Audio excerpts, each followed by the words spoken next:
la parole au grand maître Mokoulimba, 40 ans de pouvoir. C'est aussi vrai que dans le RIC Balagoué, les compétences sont identifiées. Vous avez dit, vous êtes un spécialiste des questions d'accouchement. Je suppose que vous êtes l'un des cerveaux qui ont fabriqué le produit Idabuma. Mais parce que nous parlons de prostate là maintenant, que peut la pharmacopée traditionnelle, grand maître Mokoulimba? Non, mais il faut déjà noter que nos ancêtres, nos grands-parents avaient ce problème de prostate. Rien de nouveau. Ils s'abstenaient trop? Oui, bien sûr. La maladie existe depuis la nuit des temps. Parce qu'en ce moment-là, on ne parlait pas assez de maladies sexuellement transmissibles. Non, la maladie existe depuis la nuit des temps. Mais ça s'est propagé parce qu'aujourd'hui, nos grands-parents n'étaient pas désordonnés comme la jeunesse d'aujourd'hui, à cette époque que nous sommes. À l'époque, ils respectaient, mais la maladie était là. Mais les gars respectaient, les gars prenaient un certain nombre de choses. Non seulement ils étaient blindés spirituellement, c'est-à-dire spirituellement, ils faisaient des rituels, des rites sur eux qui ne permettaient pas l'accès accessible aux sorciers maléfiques qui pouvaient faire des rituels sataniques pour détruire des gens. Donc nos ancêtres se préparaient par conséquent.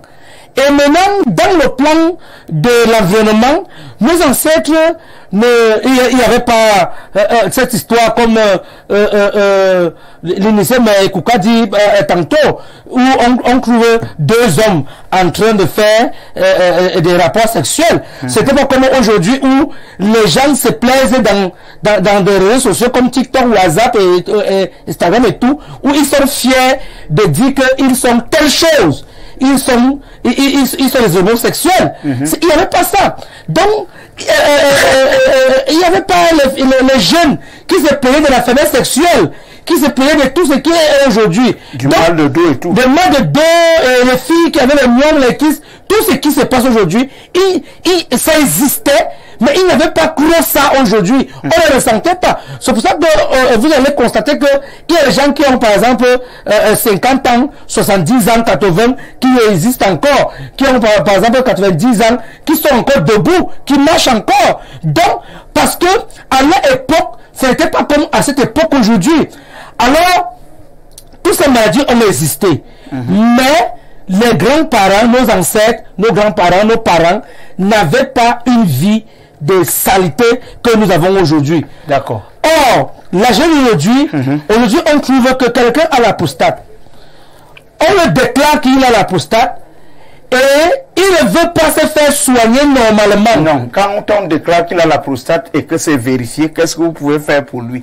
Mais bien sûr, il y a les médicaments appropriés pour la prostate. Quand quelqu'un a la prostate, il y a les médicaments appropriés pour cela. Si quelqu'un a le diabète, comme on a expliqué la semaine dernière, c'est la même chose. Comme la prostate, c'est la même chose. Donc, il y a un médicament de la pharmacopée dans la forêt où on fait des potions, des compositions, où les gens prennent cela et les gens ont des solutions. Les gens viennent témoigner en disant que j'avais la prostate, voilà aujourd'hui, je n'ai plus. Et celui qui a la prostate, même il ne se cache pas. Toi, même si tu viens en connaître de quelqu'un qui a la prostate, tu vas connaître que celui-ci, il est atteint de la prostate. Parce que son fonctionnement ne serait pas comme la tienne. D'accord.